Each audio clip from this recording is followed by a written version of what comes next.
2 लाख कोटीच्या. आता त्या 2 लाख कोटींच्या जमिनी आणि हिंदुत्व याचा काय संबंध लावायचा आहे लोकांनी? आम्ही हिंदुत्वाचं फार मोठं काम केलं. काय काय किती हिंदूंना एवढं मूर्ख समजता तुम्ही या देशातल्या? प्रश्न असा आहे, या 2 लाख कोटीच्या जमिनी ह्या लोकांना खायच्या हे स्पष्ट आहे. अनेक मुंबईतल्या अनेक वक्फ बोर्डाच्या इमारतीवरती अलिशान घरं उभी आहेत उद्योगपतींची. ती कायदेशीर करण्यासाठी बिलं आणले आहेत. हे मोठे उद्योगपती कोण तुम्हाला माहिती आहे? 2014 पासून 2024 पर्यंत मोदींचं सरकार आहे. 2014 ते 2024 ह्या काळामध्ये या सरकारला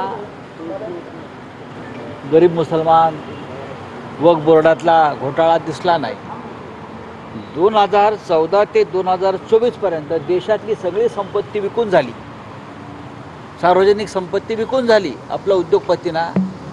आणि मग त्यांना असं लक्षात आलं आता विकायला काही उरलं नाही. मग त्यांचं लक्ष या वक्फ बोर्डाच्या संपत्तीकडे गेलं. आता हे विकलं पाहिजे आणि त्यासाठी त्यांनी हे विधेयक आणलं.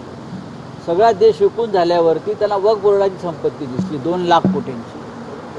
मग ते आपल्याच माणसांना मिळायला पाहिजे आणि मग त्यांनी हे वक्फ बोर्डाचं विधेयक सुधारणा विधेयकाच्या नावाखाली या संपत्तीचा गोरगरिबांना काय फायदा होणार आहे?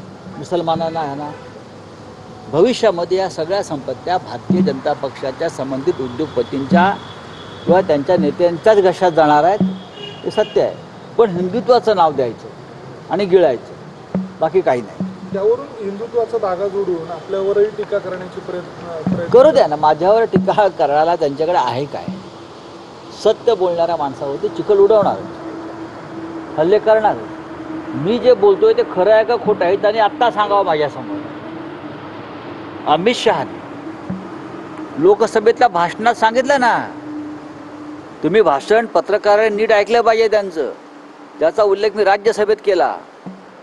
अमित शहा असं म्हणाले की 2025 पर्यंत ज्या मशिदी आहेत, मदरसे आहेत, दर्गे आहेत, आम्ही त्यांना हात लावणार नाही. किती महान विचार दिला. आम्ही त्यांना हात लावणार नाही, पण रिक्त जमिनी आम्ही विकू आणि गरीब मुसलमानांना पैसे देऊ. शक्य आहे का? म्हणजे रिक्त जमिनी विकण्याचा विषय त्यांनी काढलेला आहे. म्हणजे खरेदी विक्री आली, बेचेंगे और खरीदने की बात आ गई है.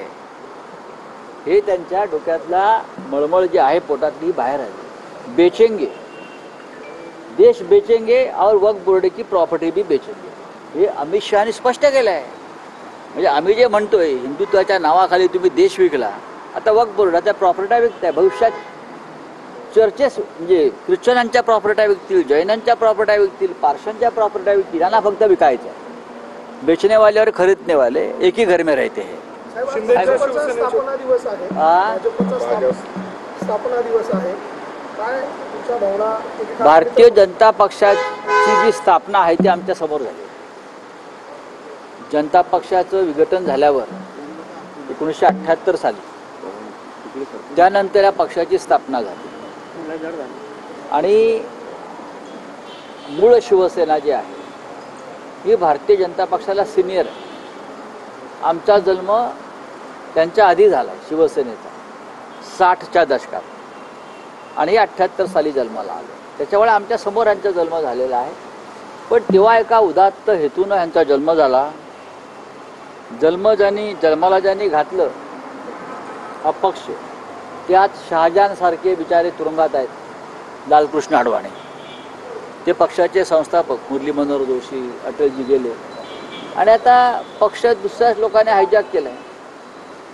हा खरा भारतीय जनता पक्ष नाही असं मी सांगतो. शिंदेच्या साताऱ्यातील ड्रीम प्रोजेक्ट जो आहे तो बंद करण्यात आला आहे. शिवसेनेचे नेते दीपक केसरकर यांनी एक दावा केला की महाविकास आघाडी असताना ज्या वेळेला पंतप्रधान नरेंद्र मोदी यांच्यासोबत भेट घडवून आणण्याचा मी प्रयत्न केला होता, त्याची कबुली दिली दीपक जाते. केसरकर मोदींची भेट घडवू शकतात का?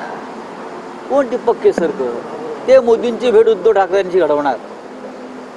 ज्या ठाकरे कुटुंबाशी मोदींशी वर्षांवर्षाची संबंध आहेत तर केसरकरांची गरज आहे. जे उद्धवजी नरेंद्र मोदींना फोन करून नरेंद्र भाई कैसे हो नरेंद्र भाई किंवा कैसे उद्धव भाई हे जे नातं तेव्हा होतं तर केसरकरमुळे होते का? केसरकर कधी झाले हिंदुत्ववादी आणि भाजपवाले?